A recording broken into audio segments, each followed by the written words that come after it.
History is full of battles fought with courage, but few nations captured that grit on film quite like Britain during World War II. These movies didn't just tell stories, they became part of national memory, mixing truth, propaganda, and sheer artistry. What makes them endure isn't just explosions or uniforms, but the human pulse behind every frame. So which films rose above the rest, and why are they still impossible to forget? Let's dive into 15 of the greatest ever made. Dunkirk, 2017. Imagine standing on a beach with 400,000 soldiers waiting for salvation that may never come. That's the world Christopher Nolan drops you into with Dunkirk, a modern masterpiece that doesn't just show the evacuation. It makes you feel it in your bones. Forget traditional war storytelling. There are no long speeches, no maps with moving arrows. Instead, Nolan splits the film across 3 ticking clocks: a week on land, a day at sea, and an hour in the air. What makes Dunkirk so relentless is the way it plays with your senses. The score uses a sound illusion called a shepherd tone, designed to feel like it's endlessly climbing higher and higher without resolution. That means the panic never fades.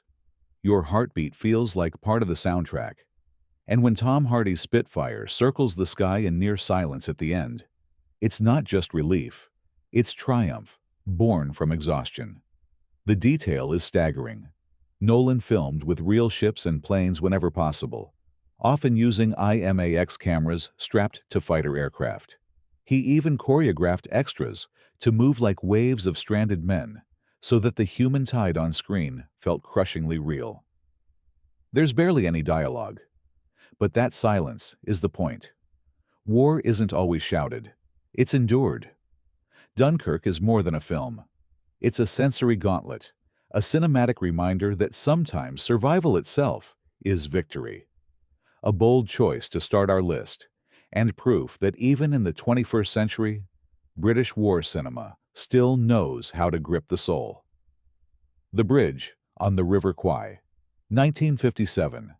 Alec Guinness, a bamboo jungle, and a bridge that became a monument to obsession.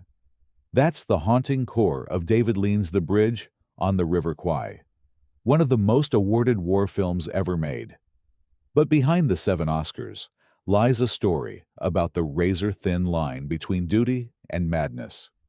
Set in a Japanese prisoner camp, it follows Colonel Nicholson, a British officer who refuses to let his men crumble. His rigid belief in discipline starts as survival, but mutates into something darker, an obsession with proving British superiority by building the enemy's bridge to perfection. Instead of resistance, Nicholson becomes intoxicated by achievement, blind to the fact that his pride is helping his captors. Lean didn't settle for stage sets or half measures. He built a full-scale railway bridge in the jungles of Sri Lanka, only to pack it with explosives for the finale. When the first attempt to capture the explosion failed, they rebuilt parts of it just to blow it up again. That level of commitment gave audiences a spectacle so real, it feels like you're watching history, not fiction. Guinness delivers one of cinema's most complex performances, calm, commanding, and slowly unraveling. By the climax, when the bridge stands complete and destruction looms, the film becomes a meditation on pride, obsession, and the strange ways war rewires human honor. The Bridge on the River Kwai isn't just a war film, it's a psychological study, a warning, and a grand epic rolled into one. It shows that sometimes the most dangerous battles aren't fought with firepower, but with the mind. A Bridge Too Far, 1977. A plan so ambitious it looked brilliant on paper, and collapsed spectacularly in reality. That's the story of Operation Market Garden, brought to life in Richard Attenborough's A Bridge Too Far. Unlike the usual heroic tales, this one pulls no punches. It's about a mission that aimed to end the war early, but instead spiraled into one of the Allies' greatest miscalculations. The cast is a who's who of 1970s cinema. Sean Connery, Michael Caine, Anthony Hopkins, Laurence Olivier, Gene Hackman, Robert Redford, the list goes on. But Attenborough uses that star power not for glamour, but to hammer home just how widespread the disaster was. From generals making overconfident calls to soldiers stranded without radios, every perspective is drenched in tension. The film spares no detail in showing how logistics, weather, and sheer arrogance can undo even the best-laid plans. Instead of victory speeches, you get mud, chaos, and broken lines of communication. And at its heart is General Boy Browning, haunted both during and after the war. His failure reportedly influenced his wife Daphne du Maurier's dark, tormented characters in her novels. Shot with huge practical sets and real tanks, Attenborough recreates the scale of Arnhem with crushing accuracy. You feel the weight of the bridge looming as both a literal objective and a symbol of human overreach. A Bridge Too Far isn't about winning. It's about the cost of hubris. It turns defeat into a story worth telling, proving that cinema's greatest power lies not in celebrating triumph, but in illuminating failure. Battle of Britain, 1969. Engines roar, propellers scream, and history takes to the skies. Battle of Britain is the kind of film that doesn't just recount a campaign, it resurrects it. Released in 1969, it tells the story of the RAF holding back the Luftwaffe in the summer of 1940, when the fate of Britain literally hung in the clouds. What makes this film iconic isn't just its sprawling cast, but its audacity. The producers assembled one of the largest private air forces ever seen on screen, including Spitfires and Hurricanes. The problem? Finding flyable German aircraft. The solution was genius. Use Spanish-built planes that still carried Rolls-Royce Merlin engines, the same ones that powered the British fighters. That meant in some scenes, it was Merlin versus Merlin, a twist of irony baked right into the dogfights. The aerial sequences are breathtaking. With no CGI safety net, every swoop, stall, and dive had to be captured for real. You're not watching models or miniatures. You're seeing Sky Ballet, performed by actual pilots pushing history's most iconic machines to their limits. Yet, it isn't just about spectacle. The film shows the nerve-shredding reality of outnumbered pilots, the strain on commanders, and the everyday courage of ground crews who knew a single mistake could mean disaster. The stakes aren't abstract. They're carved into every engine note. Battle of Britain is less a film and more a thunderous tribute to aviation, courage, and sheer determination. It proved that cinema, when fueled by authenticity, can make history feel alive in the most visceral way. The Dam Busters, 1955. How do you destroy an enemy dam when conventional bombs bounce right off? The answer became one of Britain's most daring wartime experiments, and one of its greatest films. The Dam Busters tells the story of Barnes Wallis, the engineer who cracked the physics of a bouncing bomb, and the pilots tasked with making the impossible mission succeed. The movie splits neatly into two halves. The first is almost scientific, as Wallis painstakingly experiments, fails, and tries again until the weapon is perfected. The second is a high-tension thriller, putting you inside Lancaster bombers flying low across enemy territory, braving searchlights and flak to deliver their payload. The climax remains one of the most exhilarating sequences in war cinema. The authenticity is staggering. Many of the cast were actual wartime veterans, and the flying sequences were shot with real aircraft, staged so effectively that decades later George Lucas famously used them as inspiration for Star Wars Trench Run. If you've ever noticed the rhythm of cockpit chatter in those space battles, you're hearing the DNA of the Dam Busters. It's not just about engineering triumph.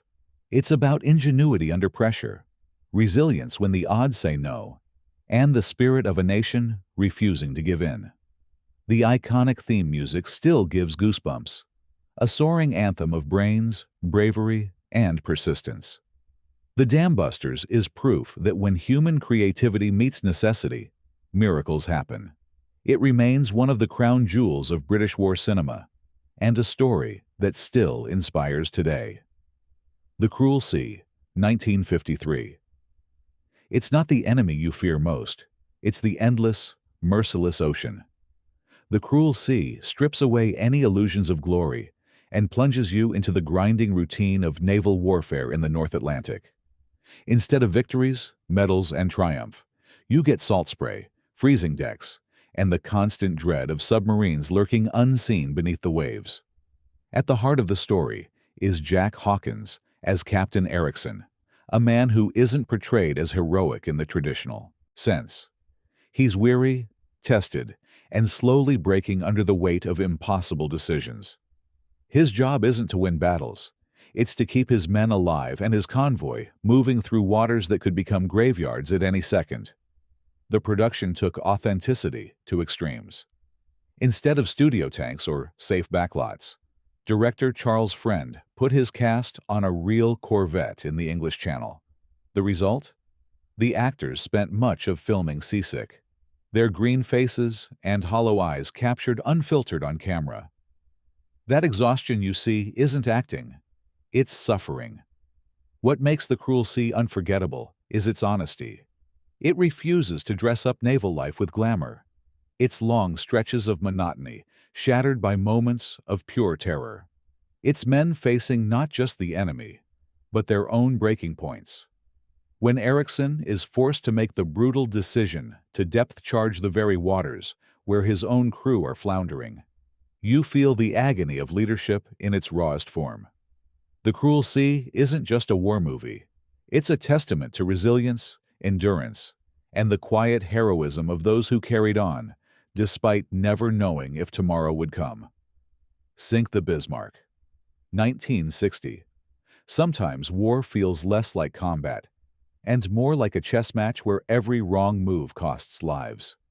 Sink the Bismarck captures that tension with icy precision, focusing on the Royal Navy's pursuit of Hitler's super battleship in 1941. Unlike typical war films that dazzle with explosions, this one is about strategy, calculation, and nerves of steel. Most of the action unfolds not on deck, but in underground war rooms, where officers push miniature ships across maps, while the fate of the Atlantic balances on every decision. That choice gives the movie a stripped-down procedural feel, reminding viewers that real warfare is often fought with information as much as with fire. But what elevates Sink the Bismarck is its anchor in lived experience. Esmond Knight, who plays the captain of HMS Prince of Wales, had actually been a gunnery officer on that ship during the real battle.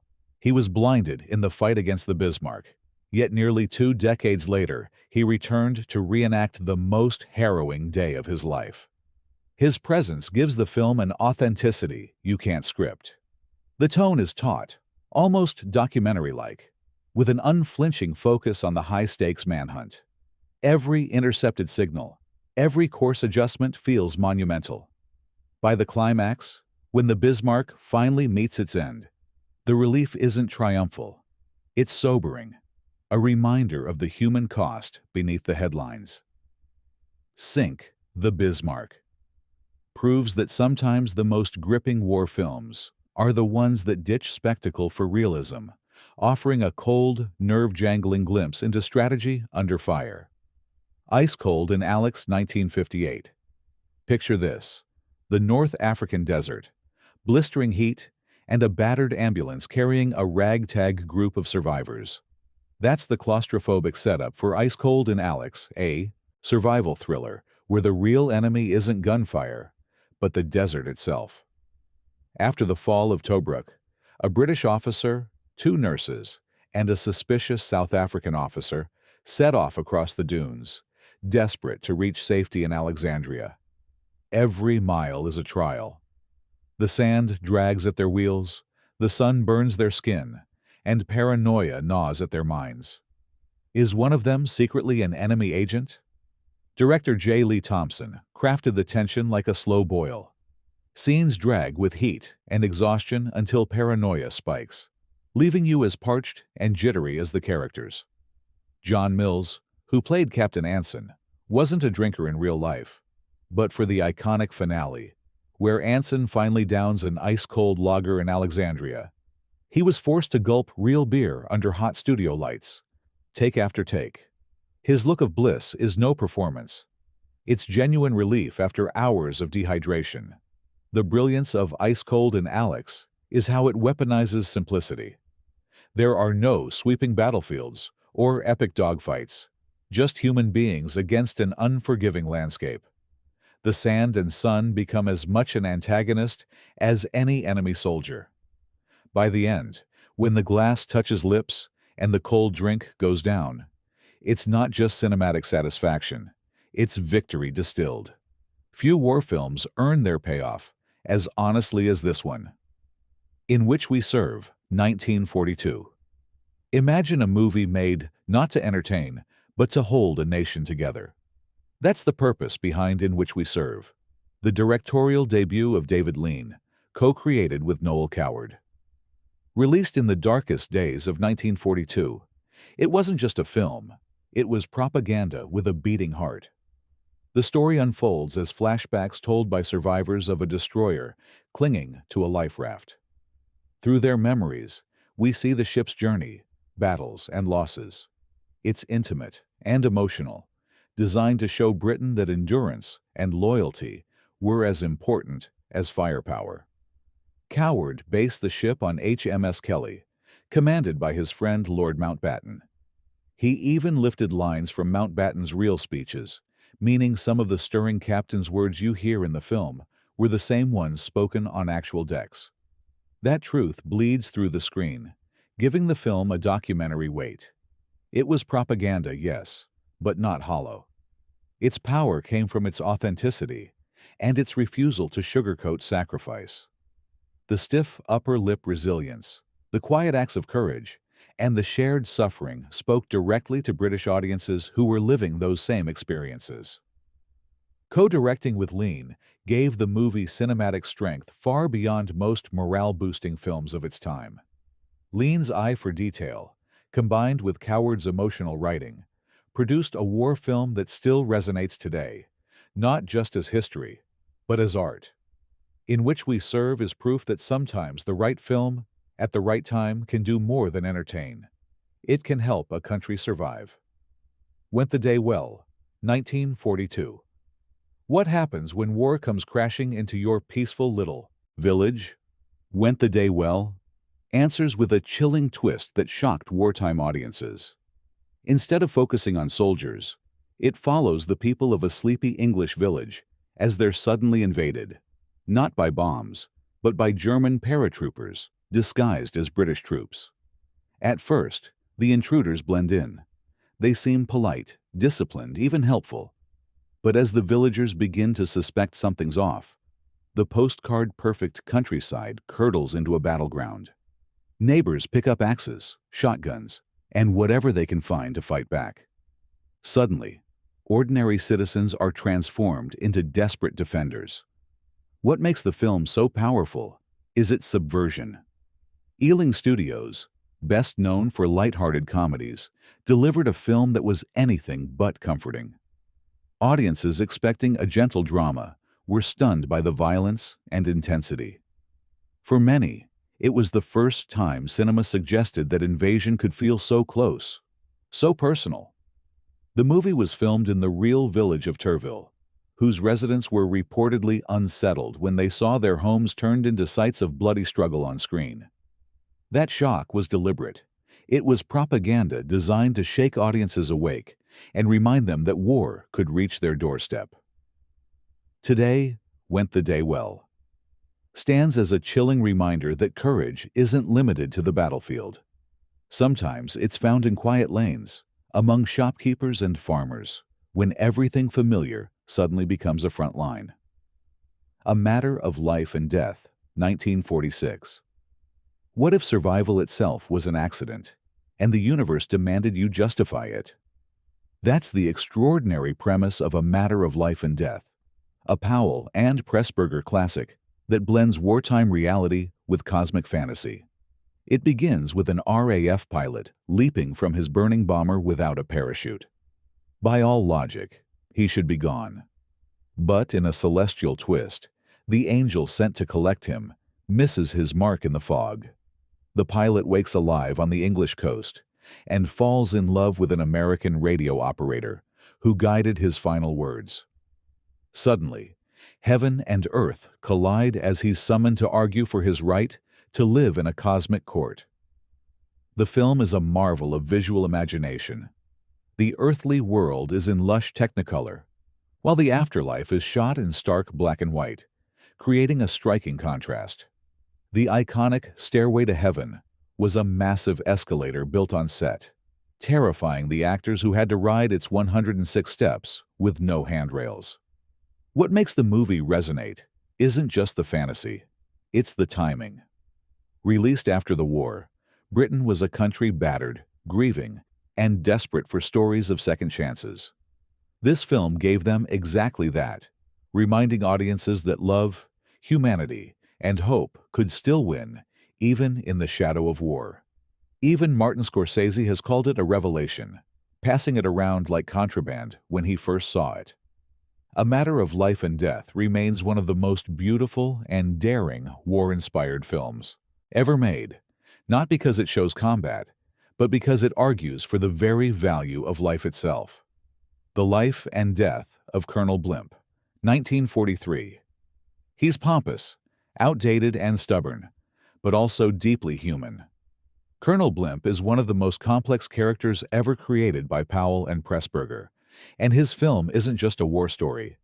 It's a sweeping portrait of Britain itself across decades of change. The movie follows Clive Candy, an officer whose career spans from the Boer War through World War II. He's not shown as a flawless hero, but as a man shaped and often blinded by tradition. His values of honor, fair play, and gentlemanly conduct slowly erode as modern warfare shreds old codes of behavior. What makes this film remarkable is how boldly it questioned Britain's own military class during the middle of the war. Released in 1943, it faced government suspicion, with Winston Churchill himself reportedly worried it would hurt morale. Yet what audiences got was something richer. A meditation on aging, on pride, and on the painful realization that yesterday's virtues might not win today's battles. Visually, it's sumptuous. Shot in glorious Technicolor, it gave audiences color at a time when black and white war reporting dominated their lives. Deborah Kerr plays 3 different women across Candy's life, symbolizing the changing face of Britain itself. The Life and Death of Colonel Blimp isn't propaganda. It's philosophy disguised as cinema. It dares to show that heroism can also mean letting go, adapting, and confronting uncomfortable truths. Few films of the era were this ambitious, and that's why it endures as one of the greatest. Darkest Hour, 2017. A single voice in a smoky war room can change the fate of nations. Darkest Hour zooms in on Winston Churchill's tense first weeks as Prime Minister, when Britain stood alone against the might of Nazi Germany. It's not a film of battlefields, but of speeches, strategy, and stubborn will. Gary Oldman's transformation into Churchill is jaw-dropping, earning him the Academy Award. But what makes the performance stick isn't the makeup, it's the energy. You see a man torn between doubt and determination, bullied by colleagues, and pressured to negotiate peace while his country braces for invasion. Director Joe Wright uses visual tricks to amplify the claustrophobia of power. Tight corridors, dimly lit chambers, and overhead shots of Parliament make you feel the squeeze of history closing in. There's even a controversial scene where Churchill rides the London Underground to hear the voices of ordinary citizens, a cinematic invention, but one that captures the essence of how his speeches rallied a nation. Darkest Hour pairs beautifully with Dunkirk, released the same year. One shows the chaos on the beach. The other shows the desperate decisions behind closed doors. Together, they paint a fuller portrait of a country on the edge. This isn't a war movie in the traditional sense. It's a leadership thriller, a reminder that sometimes the sharpest weapon in war is a sentence delivered at the right time. The Imitation Game, 2014. War isn't just fought with planes and ships, it's fought with minds. The Imitation Game tells the story of Alan Turing and the codebreakers of Bletchley Park, who cracked the Enigma machine and changed the course of history. At its heart, the film is about one man's brilliance colliding with the rigid traditions around him. Benedict Cumberbatch plays Turing as socially awkward, difficult, and often abrasive, but also as a genius whose work shortened the war and saved countless lives. His machine, a forerunner of modern computers, wasn't just innovation, it was revolution. The film succeeds because it makes mathematics thrilling. Director Morton Tildum turns problem-solving into suspense, cutting between chalkboards, ticking clocks, and the pounding pressure of daily bombing raids. The stakes are clear: crack the code, or watch Europe burn.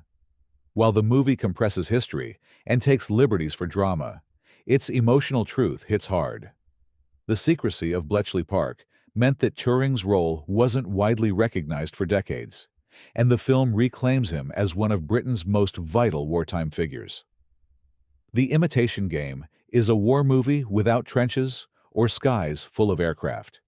Instead, it's a story of persistence, intellect, and the hidden battles that mattered just as much as those fought with fire.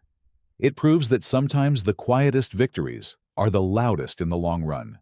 Their Finest, 2016. Sometimes the greatest battles are fought behind cameras, not on the front line. Their Finest is a love letter to storytelling itself, set during the Blitz. It follows a young woman recruited to help write propaganda films aimed at boosting morale. But instead of churning out dull slogans, she finds herself shaping a story that actually moves people. Gemma Arterton shines as Katrin Cole, a scriptwriter navigating the male-dominated world of wartime film production. She teams up with a cynical actor played by Bill Nighy and a determined producer to craft a movie that would convince the nation to believe in itself again. What makes Their Finest special is its focus on the power of narrative. While bombs fall outside, the filmmakers argue, rewrite, and push for authenticity inside. It's meta-cinema, showing how movies about the war were part of fighting the war itself. The film captures the bittersweet reality that even art created for propaganda can carry genuine heart and truth. Visually, it bathes 1940s Britain in a warm glow, balancing humor with heartbreak. There are witty exchanges, awkward romances, and moments of crushing loss, all threaded together with the theme that stories matter, because they give people something to hold on to when everything else is collapsing. Their Finest reminds us that sometimes courage isn't holding a rifle, it's holding a pen or a camera, shaping the way a nation sees itself. A perfect closer for our list, it celebrates both resilience and creativity. And there you have it, 15 of the greatest British World War II films ever made. From Roaring Skies to silent code-breaking rooms, from beaches of chaos to cinemas filled with hope. These movies prove that history isn't just remembered in books, it's lived again through the lens of film. Which one struck you hardest? Drop your thoughts below, hit that subscribe button for more deep dives, and keep the conversation going. After all, history lives on when we tell its stories.